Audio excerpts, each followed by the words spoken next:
Every day of my entire life, I lived like it was day one, week one of buds. So I prioritize trying to win the battle in the morning. So I always win the battle in the morning. So I get morning time, every morning I go for a run. That's the first thing I do every morning. Haven't taken a day off from running since December 2016. All right, so you're a retired Navy SEAL. You went through the Air Force Special Operations Community. You've deployed to Iraq, broken the world record for pull-ups, run a few ultramarathons. So what do you say when you're introducing yourself to people? Like, how do you introduce yourself to people with all of that? Well, kind of how you said it right there.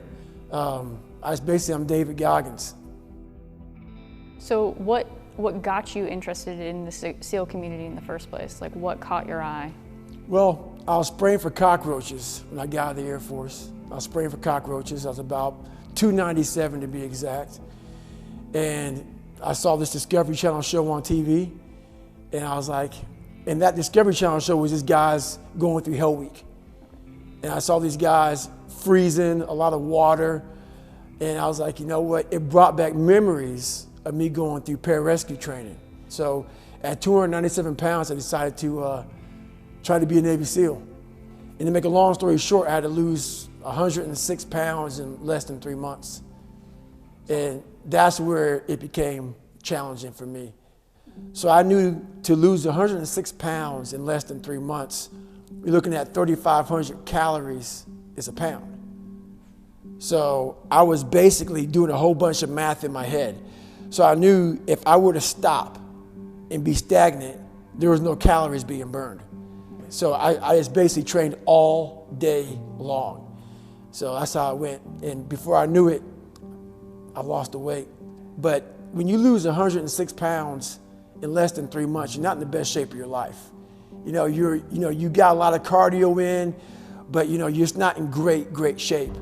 So my first place in the Navy was buds. So, my first indoctrination to the real Navy was buds. So how'd that go, like getting to buds then, not being in the greatest shape and maybe not necessarily healthy?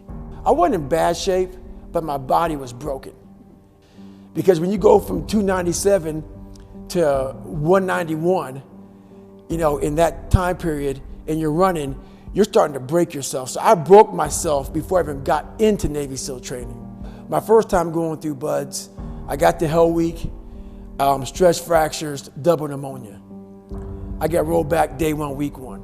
Second time going through buds, I actually fractured my patella before I got into Hell Week. Made it through Hell Week with a fractured patella, went 2 weeks after Hell Week, and then, because I didn't want to get rolled back to day one, week one. Yeah. But I couldn't keep up with the class, got rolled back to day one, week one, after Hell Week. And then I went through my third time and I graduated that class. We had a guy die in that third Hell Week, class 235. So that's kind of how it happened. So what did that feel like to keep getting rolled back, keep going through Hell Week? Where did you go when you were doing that in your mind? What I started figuring out going through buds was that the harder something is, the more it was challenging my mind. So I had to find different ways to stay in the fight. And in staying in the fight, it got me tougher and tougher and tougher. So I'm actually happy I went through 3 Hell Weeks. I never examined myself. And as a human being, you got to examine yourself. And I guess the best place to examine yourself is Navy SEAL Hell Week. 3 times. So I got to examine myself a few times. So it started there. It started in Hell Week. And it's still going now at 43 years old. Once you graduated, after getting your trident, where did you go after that? I graduated August 2001, August 10th, 2001. And as we all know, less than a month later, September 11 happened, So once that happened, my guys were gone to airborne school. We got the word about it. I went to SQT, SEAL qualification training. And after that, I went right to SEAL Team 5. And then my second platoon, we got the call. We went to Iraq. I was at SEAL Team 5, Bravo platoon again. Got the second call, went to Iraq. So that's kind of how that went down. I understand that you lost some friends in Operation Red Wings. So what did that feel like to you? Being that I was in 3 Hell Weeks, I knew a lot of the guys. I knew every guy that died on the operation. Mm-hmm. So the story touched me so much, I wanted to find a way to raise money for their families. So I found the Special Operations Warrior Foundation. If you're a special operator and you die, it will give 100% tuition to your son or daughter to go to college. Okay.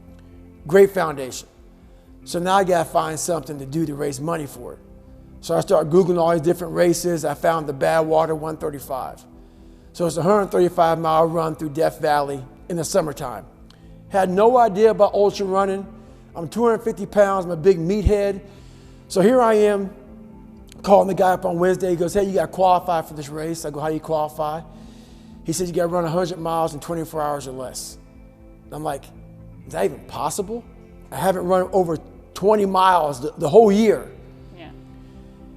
Going through BUDS, I started realizing that you have to learn to control your mind in these situations. Okay. So at mile 70, when I was in the worst shape of my entire life, I was able to draw on being calm. I was able to finish the race. What's your current daily workout routine? Like say on a long day where you have plenty of time to just do whatever. Well, even if I don't have plenty of time, I get it in. Yeah, I make it. So I prioritize trying to win the battle in the morning. So I always win the battle in the morning. So I get up in the morning time, every morning I go for a run. That's the first thing I do every morning. Haven't taken a day off of running since December 2016. Every day, up in the morning. So I also stretch out every day for about 2 to 3 hours. Every day. I've missed 2 days in about 5.5, 6 years. So that's just my routine. And about 4 days a week, I'm in the gym hitting the weights. Because you can't just be a runner. So this is every single day, the monotony of my life. But this is what builds discipline. And not everybody, I'm not telling everybody to do this. But this is my lifestyle. This is how I build self-discipline. What are some of the most valuable things you learned in the Navy, be it about yourself or? You know what? Some of the most valuable things, a lot of people say teamwork and stuff like that. Teamwork is big. But I learned that you have to be a good individual first. You have to triple down on your weaknesses, because a lot of times, like, you always count on your buddy next to you to help you out. Sometimes that buddy's not going to be there. You got to make sure that you are a jack of all trades and a master of all trades. And that's one thing, you got to have your buddy's back, they got to have your back, but you got to work on yourself every single day. And that's one thing that the military has to really, really triple down on. It's something that we're missing nowadays a lot, is that total accountability of every day. Going back to boot camp in your mind. You may have grabbed, boot camp sucks. SEAL training sucks. All these things suck, and people are so happy to get out of it. But that's what makes you good. Remember how you were when you got out of boot camp? You're kind of all like robotic and locked in, and then it slowly goes away. You get comfortable, you start to sag a little bit, start to walk around. You start to lose that militant discipline. That's the one thing I learned not to do in the military, is the military teaches you these great codes, ethics, morals, values. You got to continue to work on those. Like everything, it's a muscle. You stop going to the gym, you stop running, you get weak. The military teaches you these great values of strength and honor and code and all these other things. But what we do is we don't keep up the discipline of all that stuff, and we lose it. So the one thing I learned is to not lose that thing, that boot camp, SEAL training, whatever you go through, whatever your A school is, whatever it is, keep that discipline up. That's the biggest thing.